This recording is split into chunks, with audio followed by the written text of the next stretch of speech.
I want you to think about this for a minute. As we went to break to finish the first hour of the program, I was making the case to you of what I believe to be true. I really legitimately believe that Tom Brady now has ascended beyond the greatest NFL player ever, and he now is the greatest American team sport athlete ever. 6 Super Bowl appearances with wins, 3 losses, 9 total Super Bowl appearances, 14 conference championship games. I want you to follow me down this logical path here for a moment. Tom Brady has been to more conference championship games than Joe Montana and John Elway combined. Brady is going to be in his 14th conference championship game. Brady has more championship wins already in the conference championships than any other quarterback has starts. He's won 9. He's been to 9 Super Bowls.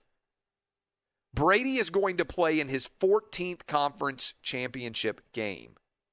Joe Montana is next, and he's played in 7. Think about how good Joe Montana was. Think about how incredible his performance was. He's played in 7. John Elway has played in 6. Terry Bradshaw, 6. Roger Staubach, 6. These are the greatest quarterback winners of all time, and Brady is doubling them. And he's doing it in his first year ever playing in the NFC. Think about how hard it is for anyone to get to a conference championship game, and Brady now has done it.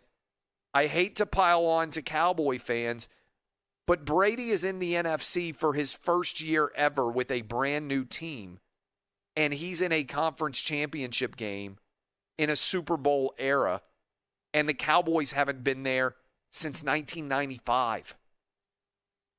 The Detroit Lions have never been there in the Super Bowl era. Think about if you are a Lions fan right now, looking around and thinking to yourself, Tom Brady just got to the NFC. We have been in the NFC our entire existence as a franchise, and Tom Brady has already got the Bucs to the NFC Championship game, and we've never even been as the Detroit Lion franchise. Can you imagine how destabilizing and delegitimizing and downright dreadful that must make you feel if you are in that situation? The Bills are in the AFC Championship game. They haven't been there since 1993. Jim Kelly at that time for the Bills defeated the Chiefs and their Hall of Fame quarterback Joe Montana. But it's not like people look around and say, man, the Bills are an awful organization. Think about how long it took them to get to the AFC Championship. Boom, Tom Brady leaves the AFC, goes to the NFC, and he's already got Tampa Bay there. To me, this is a nail in the coffin to the argument that Bill Belichick was the man most responsible for the New England Patriot dynasty. Bill Belichick, I looked this up. Dub, will you confirm this is a major research project, and you know how I am with math.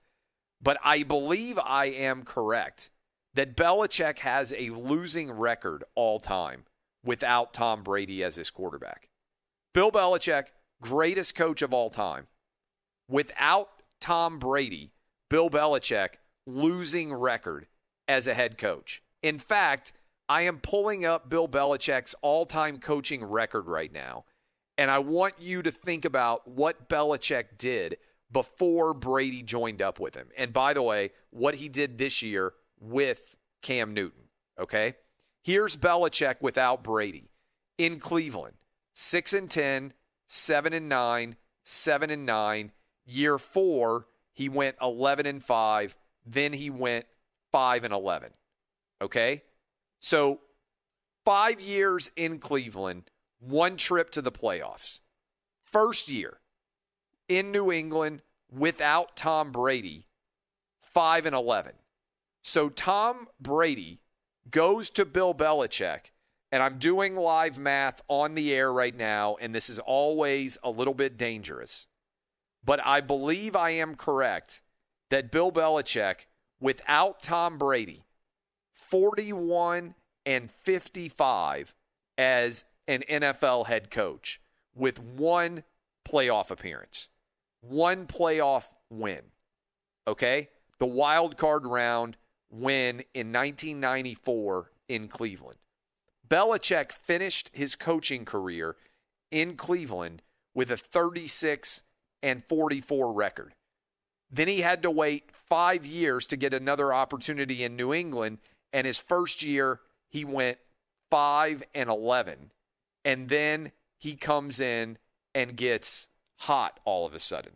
All right? 36-44 with the Browns without Brady. And then, Dub, you just added in the next stat, 25-28 with the Patriots without Brady starting. Is that right? That's correct. That's from a CBS Sports article dated December 21st. I went ahead and added the 1 win and 1 loss from week 16 and 17 of this season to that number. All right. So I believe, if I am correct, that would mean that Belichick without Brady, and again, this is always live on the air, me doing math is a near disaster. I believe that means that Belichick is 61-72 all time in the NFL without Tom Brady. I mean, this is a guy that everybody out there, if I asked you, hey, how good of a head coach is Bill Belichick? That's a lot of games, right? That's not an insubstantial amount of games to have coached. 133-ish, I believe is the math there. 61-72 all time.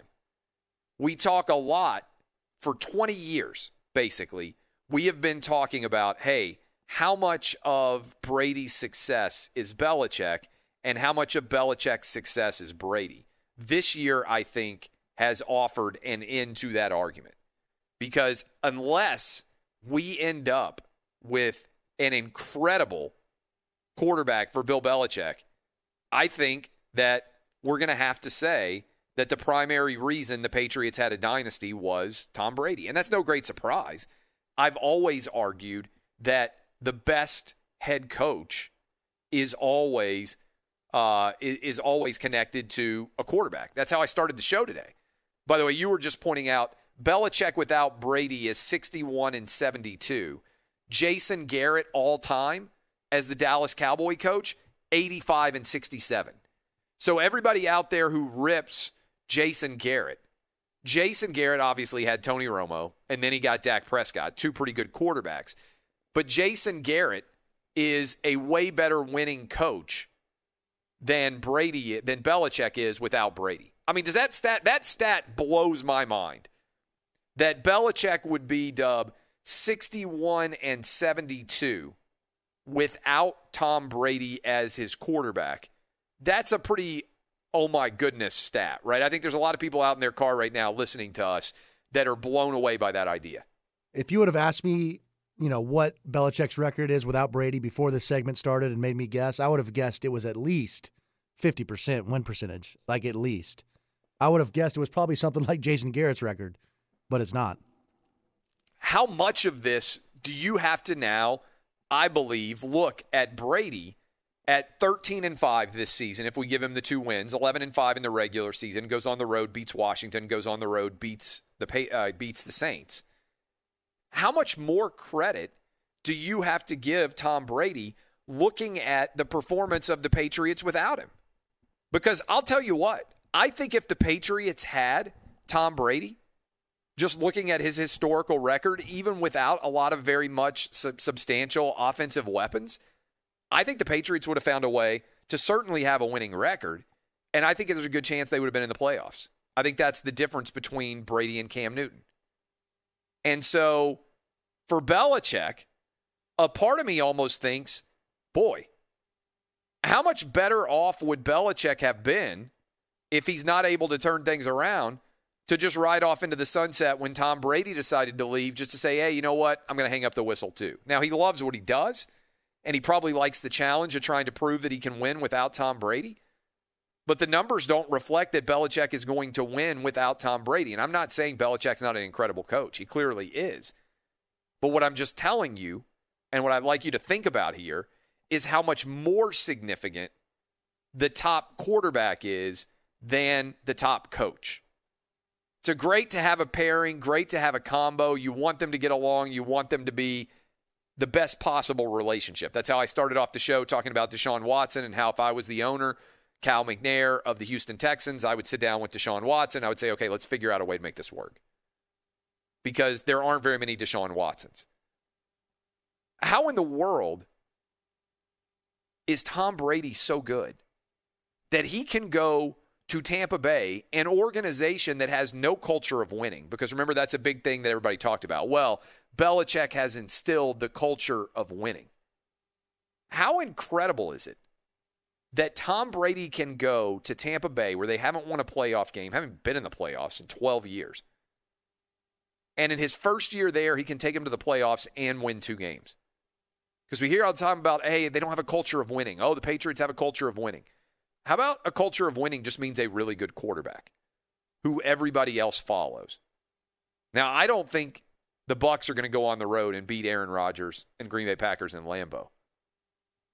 But boy, Tom Brady's got a pretty good record of winning when it comes to these conference championship games. 14 of them. I didn't think when we came into this season there was any way that Brady could add to his legacy as much as he has. But I have to tell you, I think that he has absolutely dominated and added to his resume in a massive, monstrous, incredible way.